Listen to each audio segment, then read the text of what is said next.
L'affaire de la jeune fille à la rose. L'affaire de la jeune fille à la rose débute en 1965 et implique une jeune femme, Claudine Perrault, qui est actrice.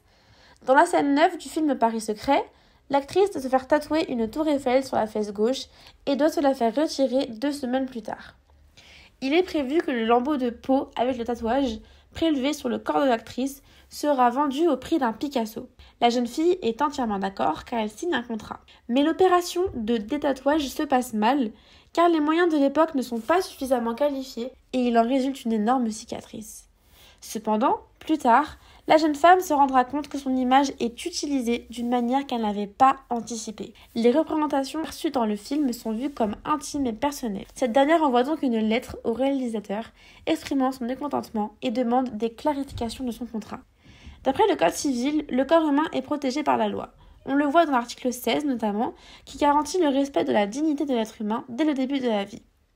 La loi garantit également que le fait d'obtenir une personne un prélèvement de tissus, de cellules ou de produits à son corps contre un paiement, quelle qu'en soit la forme, est puni de 5 ans d'emprisonnement et de 500 000 € d'amende. Claudine Perrault décidera donc de porter plainte contre la société de production afin de recevoir un dédommagement pour les complications physiques qui ont suivi la séance de détatouage. Un jugement s'est tenu le 3 juin 1969 au tribunal de grande instance de Paris. Le tribunal a examiné la légalité de l'utilisation de l'image de la jeune femme et si le contrat qu'elle avait signé respectait ses droits en tant que modèle.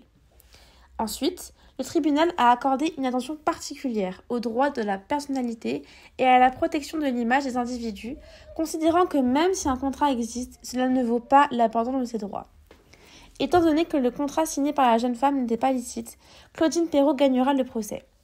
Le tribunal a donc décidé d'ordonner la suppression dans le film de la séquence concernant la séance de tatouage, de remettre le lambeau de peau à la jeune fille. La société de production sera condamnée à 35 000 € d'amende.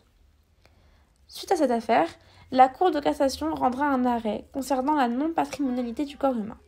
Cela signifie qu'une personne peut donc se soumettre à des expérimentations ou à des prélèvements de certains éléments de son corps, mais qu'elle ne pourra recevoir en aucun cas une rémunération.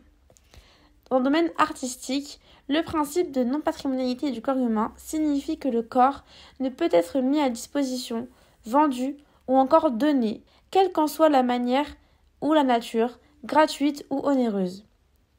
On a donc vu comment un contrat pouvait être considéré comme non valable aux yeux de la loi, la place du corps humain et sa reconnaissance dans le domaine juridique, les limites de la liberté d'expression et artistique.